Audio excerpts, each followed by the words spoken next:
Mercredi des cendres. Ce que vous faites pour devenir des justes.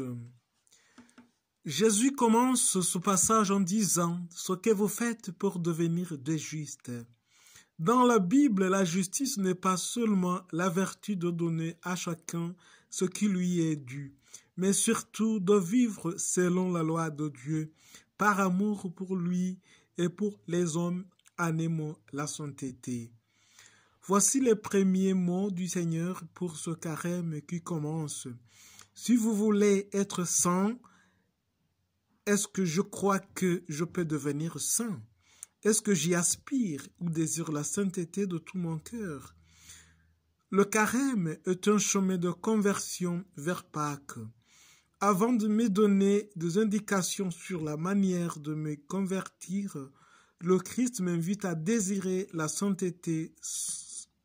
Sans ce désir, le reste ne viendra pas. Évitez de l'accomplir devant les hommes. Voilà le cœur de cet évangile. Jésus va le répéter 3 fois, appliqué aux 3 formes extérieures de la vie chrétienne. L'amour fraternel, le sacrifice et la prière. Jésus parle d'une récompense, la récompense de vivre saintement, de vivre devant Dieu seulement. Quelle est-elle? C'est le ciel, la vie éternelle. La récompense, c'est la vie avec lui, embrassée par son amour infini. Le ciel, voilà le but de notre vie. Le ciel, non pas un lieu géographique, mais une nouvelle vie, éternité de délices, d'amour. Mais si cette récompense est Dieu lui-même, alors ma vie sur terre devra l'avoir recherchée.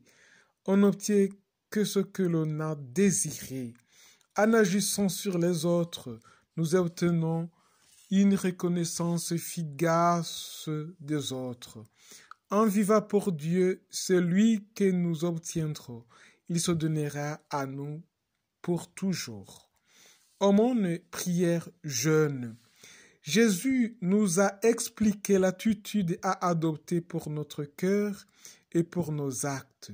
Il va maintenant nous enseigner comment vivre ce carême, comment faire pour être saint et pour parvenir au bonheur éternel. Aumône, prière, jeûne. Tant de fois nous avons entendu cet évangile. Pourquoi est-ce qu'aujourd'hui je ne me laisse pas interpeller en vérité? Essayons d'écouter ce que le Christ dit réellement. Jésus parle de prière. Vais-je prier tous les jours pendant ce carême? Il parle d'aumône. Vais-je concrètement donner de mon temps, offrir mon argent, mon affection à celui qui me le demande? Ou bien cet évangile restera une belle image, une métaphore de la mort pour le prochain? Et le jeûne, Jésus-Christ lui-même l'indique comme moyen de sainteté. En ce carême, vais-je jeûner? Vais-je offrir des sacrifices réels au Seigneur?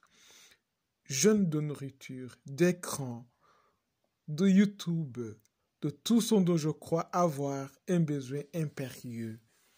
Le Christ est exigeant, la vie à la suite du Christ est radicale, mais il n'a jamais déçu aucun de ceux qui ont prononcé son nom écrit en lui.